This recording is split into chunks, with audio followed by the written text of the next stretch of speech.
Those are great moments where you're really tired of any type of experience. Those phases, if you have them. And sometimes they can occur when you're suffering, no matter where you look or what you do. Then it's more pronounced. Sounds like, well, if I can't fix this, if I can't change my state right now, then I'm really tired of all kinds of experience. I'm tired of experience itself, like any experience. So therefore, experience itself. And then something again can open up because you're playing with that threshold where just like you can ignore an aspect of your experience, you can also ignore, doesn't mean it's not registered on some level, but you can ignore what is registered, meaning not indulge anything and stay really stationary, for lack of a better word, really undistracted, unfold. And then it's kind of like you're stepping into a stable nothingness. But again, if you sort of stay with that, it's like a new dimension that is different can begin to sort of knock on your back door and open up the sense of indescribable, vast reality, yet not an experience. And there's kind of three sort of nothingnesses, unless you want to call the absolute nothingness, which I typically don't. But there's just the concept of nothingness, the thought of nothingness, just the idea of a blankness, which can lead into sort of a blankness state, still within the mind. But it's basically just a concept in the mind. It's a thought form.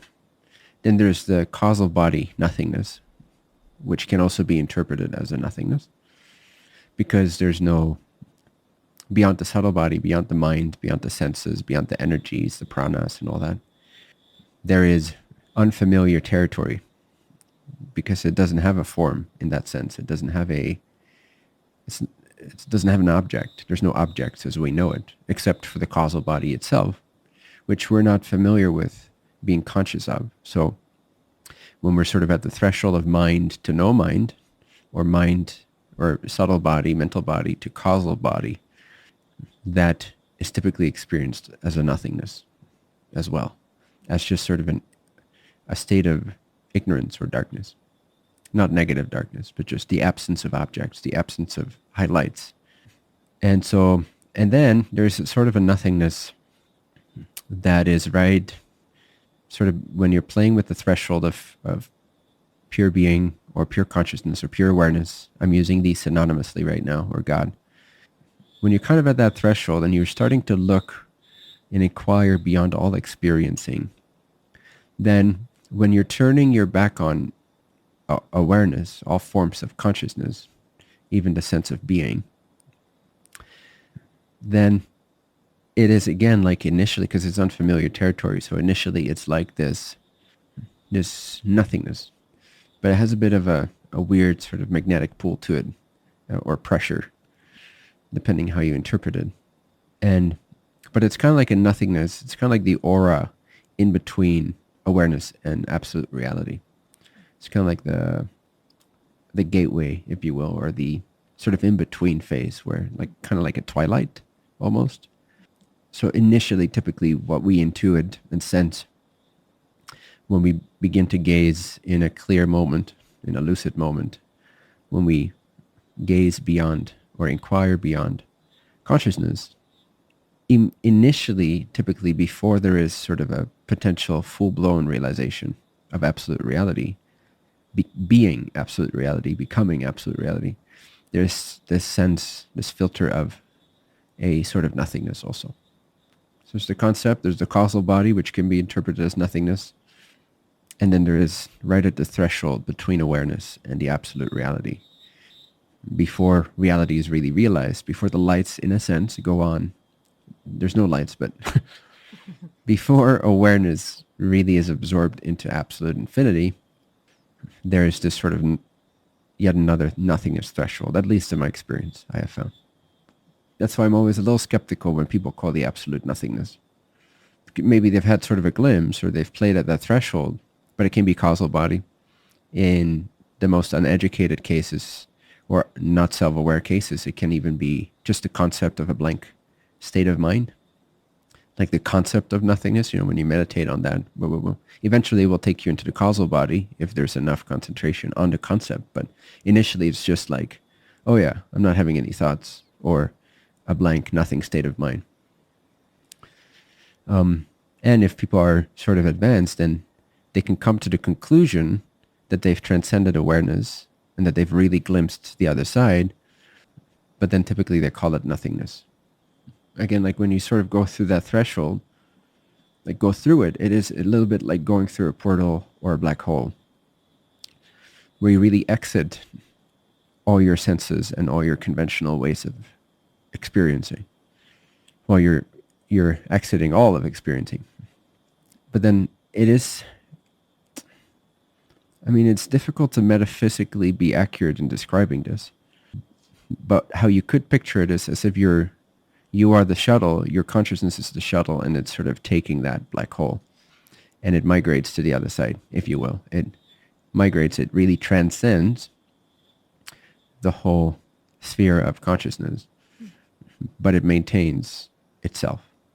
It doesn't go unconscious. It doesn't turn to nothing. It is like nothing because it's not a thing, but it is the infinite reality. It's like absolute. You realize like, ooh, this is absolute. You feel, you know, I don't know. It's so hard to describe, right? But because we're using senses and concepts that we're used to, but that's what I call, again, the exclusive realization of the absolute. Exclusive meaning at the exclusion of everything else. And therefore it is only the reality, but it is experiencing itself. It's kind of like the pure mirror of awareness. Instead of being turned towards the whole realm of form and consciousness and creation, it turns the other way, and it now illuminates the absolute to itself. You could say it in that way. Although the absolute itself is free of that mirror, of that awareness. So it's like the lights go off on everything, and they go on something else that you've never known before. You have, but to the memory of you, it's a totally new, like unspeakable dimension of being, for lack of a better word. Being non-being, like being beyond being. I mean, yeah, in a sense, you know, and that kind of brings up the image of, dimensions and stuff. It's not quite like that, but it is a valid way to describe it in one way, because it's just a different realm of, like, there's no Totally different way to it's totally different. Yeah. There's no way to conceptualize it. It still trumps everything so far that I've ever tapped into, but it is so different that it's just almost confusing to think about it or talk about it. You know, I mean, it's not confusing to me, but it just generates. It's confusing to try to talk about it, because you have to kind of, any pointer you give, you have to almost immediately negate it. So it's a little. It's superior to all the teachings about emptiness and all that. It's non-negotiable once you've had an exclusive realization of it. You cannot deconstruct your way there, I don't think. But you can have a relationship to it. You can have a sense of it. And the more you sense into it, the more bandwidth you open up. It's like upgrading your internet cables from regular to optic fiber. But there's no creation there. And it takes sort of a gradual, gradual too, although that's not what I meant to say, a relative level spiritual growth, which is gradual. It's a process. It's evolution. It's by choice and so forth, as opposed to the absolute being timeless and no progress and da. But it takes kind of a sort of a courage and a maturation and a growth after you've had an exclusive realization of the absolute to still play the game with full zest, to also honor this and to honor your relative role in things when you know the absolute. It's been my path anyway, so. Because everything pales in comparison, right? So it's like, but still it fills up the majority of your consciousness. So then you can stop honoring the relative, but then, doesn't necessarily get you anywhere further or closer either. And even though this is so dense compared to that freedom, there is an appreciation available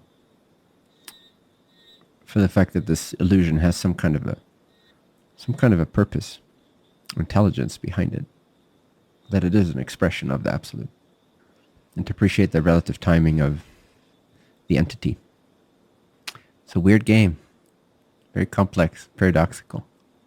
It's very strange indeed. This whole thing is just so strange.